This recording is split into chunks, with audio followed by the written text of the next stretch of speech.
kita mulai pembelajaran, Bapak ingin memberi satu pertanyaan.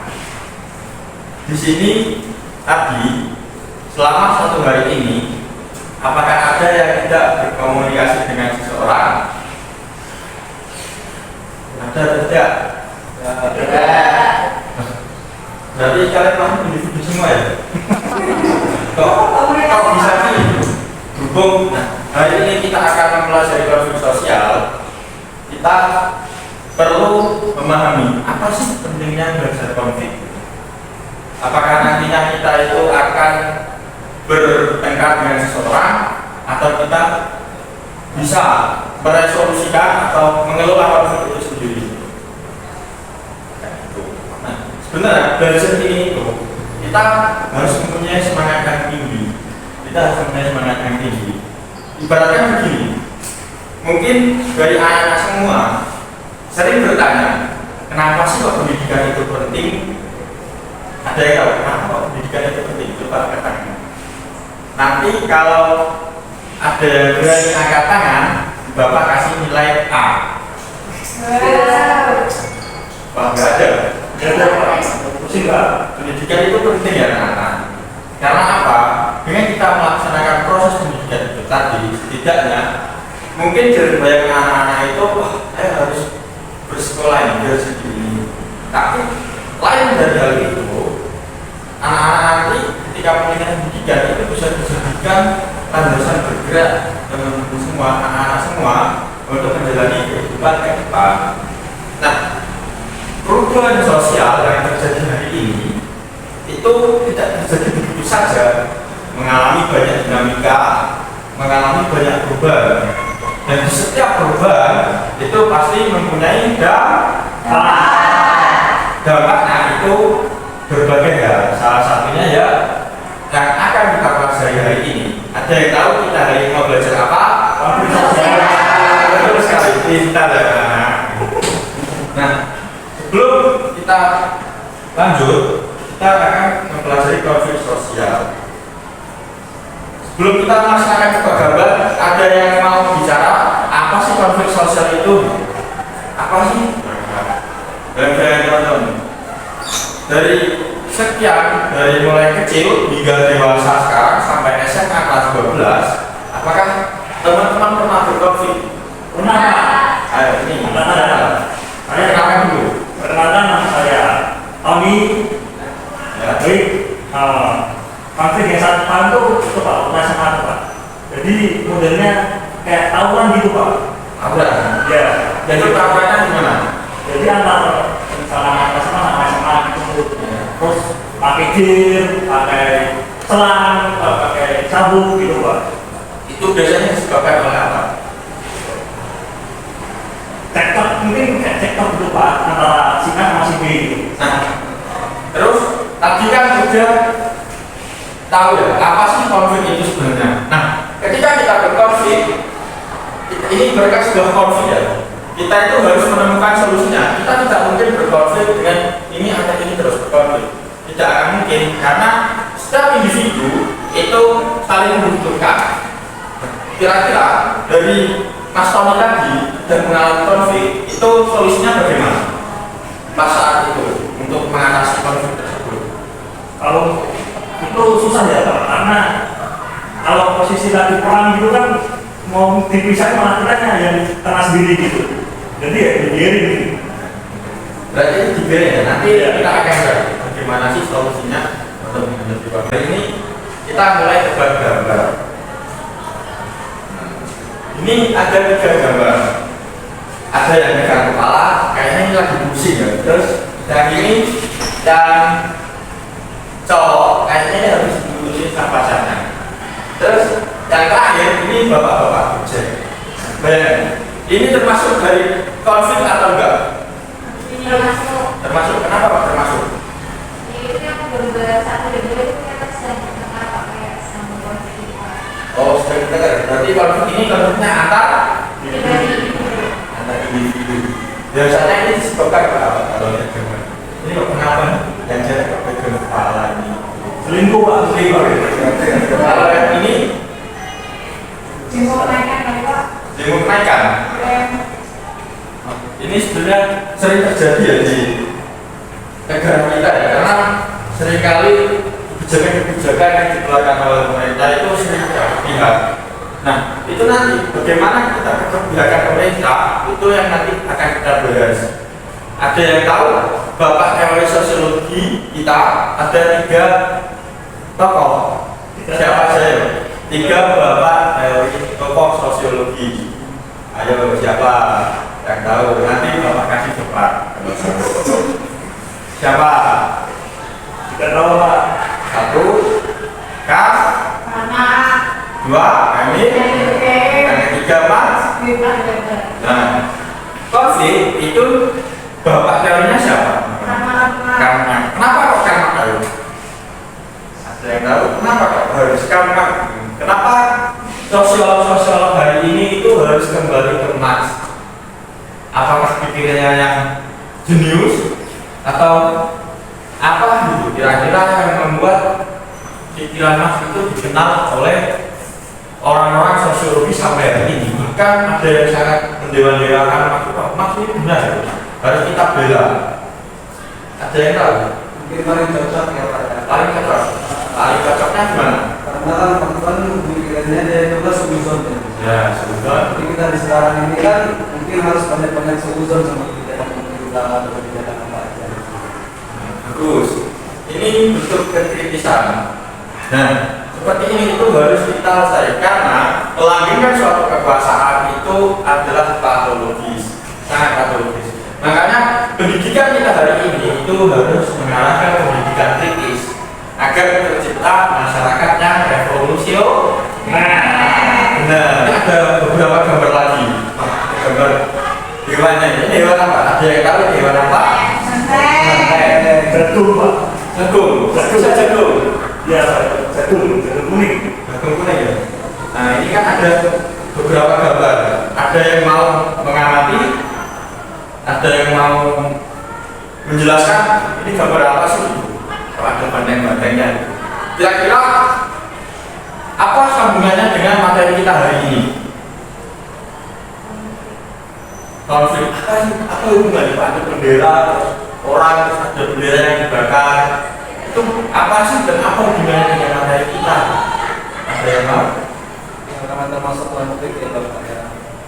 Termasuk konflik antar Politik konflik politik ya. Ini PDI Perjuangan itu partai politik dan kebiasaannya dalam setiap partai politik itu tidak ada yang bebas nilai, yang mempunyai kepentingan masing-masing.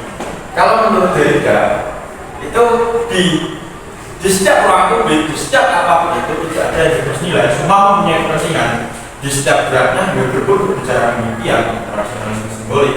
Ketika kita melakukan sesuatu itu pasti kita mempunyai tujuan. Nah, biasanya PDI Perjuangan ini tujuannya apa? Biasanya kalau partai politik, kalau dalam sistem negara kita pemilu itu dilaksanakan berapa kali?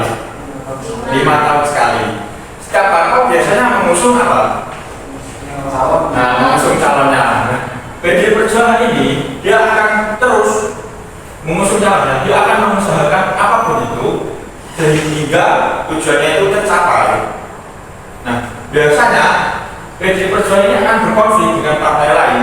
Mungkin dari anak-anak semua sering mengawasi ya, kalau udah besar, udah SMA umur 17 tahun pasti udah mengamati karena dinamika sosial politik kita itu udah kenceng banget. Terus yang satunya ini ada apa? Gambar apa ini? Yang satunya bendera dibakar. Itu bendera apa? Ada yang tahu? Bendera itu kan identitas negara, bayangkan gambar dibakar. Pasti akan bikin apa? Konflik kan masih konfliknya nggak sembrono ini konflik internasional. Soalnya bendera dibakar. Bendera itu terkait suatu kesaktian negara ya, lambang bisa dibakar apa itu? Untuk memahami lebih lanjut lagi bagaimana sih konflik itu terjadi, terus bagaimana konsep dari konflik itu, kita akan mengamati satu video. Nanti anak-anak harus merefleksikan video tersebut. Ayo didengarkan, inilah didengarkan ya, jangan panik.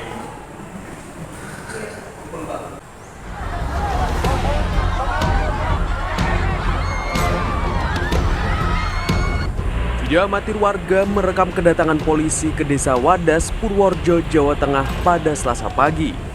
Warga secara sembunyi-sembunyi merekam kedatangan para polisi yang masuk desa melalui Jalan Kaliboto karena trauma dan takut. Video-video kedatangan polisi ke Desa Wadas ini ramai di media sosial. Gubernur Jawa Tengah Ganjar Pranowo menyatakan kedatangan polisi untuk mengawal proses pengukuran lahan oleh Badan Pertanahan Nasional bagi proyek Bendungan Bener. Ganjar menjamin proses pengukuran tidak ada kekerasan dan berjalan kondusif sehingga warga tidak perlu takut. Baik, ini hanya pengukuran saja kok. Jadi tidak perlu ada yang ditakuti ya. Dan kita sudah komunikasi, bahkan waktu itu kita meminta yang menjadi hostnya itu Komnas, sehingga netral toh. Ya sayang saja waktu itu tidak semua mau datang. Yang datang hanya setahun. Jadi jangan khawatir, ada niatan baik, tidak akan ada kekerasan, maka siapapun tolong untuk meletakkan pada pondasi yang sama. Teman-teman ini mau ngukur biar kita tahu sehingga nantinya soft lah semuanya. Proses pengukuran berjalan tegang. Polisi mengklaim terpaksa menangkap warga karena mencoba melawan petugas dengan membawa senjata tajam. Ada kericuhan dari sejak tadi pagi sampai dengan saat ini saya berada di lokasi ini, tidak ada kericuhan sekecil apapun. Tadi ada yang bawa sajam kan? Kalau yang tadi Pak Sajam itu untuk diamankan, untuk digali keterangannya, untuk diambil keterangannya, kenapa datang ke lokasi ini dengan membawa senjata tajam. Berapa orang akan dalami ya? Berapa orang dan yang diamankan? Yang diamankan ini tadi ada 20 orang. 20 orang. Ya. Bentrokan warga Wadas yang menolak penambangan batu andesit untuk proyek Bendungan Bener dengan aparat TNI Polri sempat terjadi pada bulan April tahun lalu. Warga bersikukuh mempertahankan tanah dan lahan karena selama ini menjadi mata pencarian untuk memenuhi kebutuhan mereka. Damar Sinuko, Jawa Tengah. Ini videonya sudah selesai. Sini menjelaskan apa ada yang mau berbicara apa sih yang dimaksud dari video ini tadi. Terus konfliknya gimana? Kenapa bisa disebut konflik? Ada yang mau?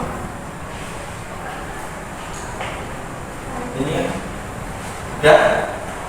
Sumpul Pak. Pak, tuh direfleksikan Mas Tony, direfleksikan apa sih pembahasan dari video ini? Kira-kira Itu Pak, yang setelah aku tadi Pak, anak ditarik-tarik polisi semua warga Pak. Itu aja Pak. wah, jahat berarti ya polisinya ya? Jahat. Kenapa kok ditarik-tarik? Itu kan mereka gak bersalah. Ada yang lagi coba bantu Kalau Pak saya ini keberatan ya Bapak terkait analisis saya, itu kan sudah tertuliskan bahwa di situ mencekam ribuan polisi menggeruduk Desa Wadas. ya, terus Nah, di situ kan setahu saya ya Bapak, Desa Wadas itu kan adanya asumsi pemerintah untuk membangun bendungan kalau nggak salah ya Pak ya. Nah, di situ warga menolak, tetapi pemerintah tetap kota untuk melakukan membuat bendungan di situ seperti itu Pak, kalau tidak salah. benar sekali yang dikatakan Mbak Ferry. Pertanyaan udah benar. Sekarang mari kita kembali belajar apa sih konflik dan sebenarnya terjadi di Desa Wadas. Seperti yang Bapak katakan tadi, ketika kita belajar teori, kita mencoba kembali ke siapa kamu sosiologi tadi. Nah, di Desa Wadas itu kan ada sekelompok masyarakat. Masyarakat ini udah hidup makmur, dia hidup tenang, bekerja dengan semestinya, yang kami yang menjadi petani, yang jadi PNS jadi PNS, yang jadi masjid ya jadi masjid. Dia hidup tenang. Tiba-tiba datanglah bapak-bapak berseragam mengambil dasarnya. Siapa lagi yang tidur di situ? Bapak-bapak berseragam siapa? Pak Polisi. Pak Polisi ini datang. Nah, kalau kata Mas, apa sih Pak Polisi itu? Pak Polisi itu menjadi alat negara. Alat negara untuk memperluas kekuasaan kapitalisme. Ini polisi negara. Di para kapitalis ini menurut kamu datang ke situ. Kenapa selama hidupnya jangan sampai ada mereka yang hidup tenang, ibaratkan seperti itu. Pak Polisi datang ya, merapat penduduknya, para pengukur tanah itu dibiarkan Pak Polisi menjaga. Sedangkan warga-warga yang melawan itu dihadang, direpresifitas, digebuk, ditarik-tarik hingga terjatuh. Padahal tugas dari polisi itu apa? Ada yang tahu? Tugas dari polisi mengayomi masyarakat. Tapi kalau video ini apa? Menindas masyarakat. Menindas. Nah, konflik yang terjadi di sini itu apa? Berarti dari akses ruang hidup, akses pekerjaan. Mas dalam teorinya, basis strukturnya itu berbicara terkait ekonomi. Ekonomi ini ibaratkan suatu perekonomian, sistem perekonomian yang berputar terus menerus, dan ketika sistem perekonomian ini dihancurkan, otomatis sampai kita akan terkena. Basis struktur Mas itu ekonomi, infrastrukturnya ya sosial, budaya, politik, dan lain-lain itu tadi. Ketika ekonomi ini rusak, pasti akan berdampak ke pendidikan, terus apalagi perekonomian, terus budaya. Kenapa berdampak? Karena ruang hidupnya dirampas. Karena ruang hidupnya dirampas, itulah yang dimaksud Mas, konflik antar buruh dan pemilik modal. Kalau di sini itu dijelaskan rakyat kecil yang mempertahankan ruang hidupnya ditampilkan dengan para penegak hukum yang berlindung di dalam kekuasaan kapitalis. Itu kita ya semuanya berapa berarti. Nah ini video selanjutnya ya, penugasan individu. Berhubung pertemuan depan itu jadwalnya kita presentasi, jadi ada dua tugas yang dikasih Bapak. Ada penugasan individu sama penugasan kelompok. Penugasan individunya itu mencari konflik sekitar. Misal di rumahnya Mas Tony ini ada konflik agama ini, agama Islam bertentangan gitu.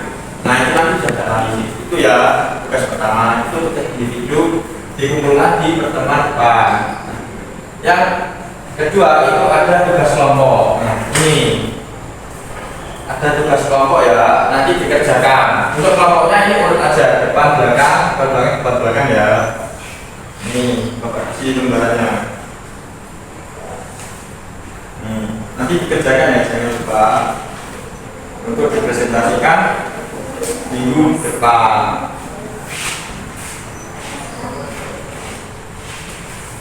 Terus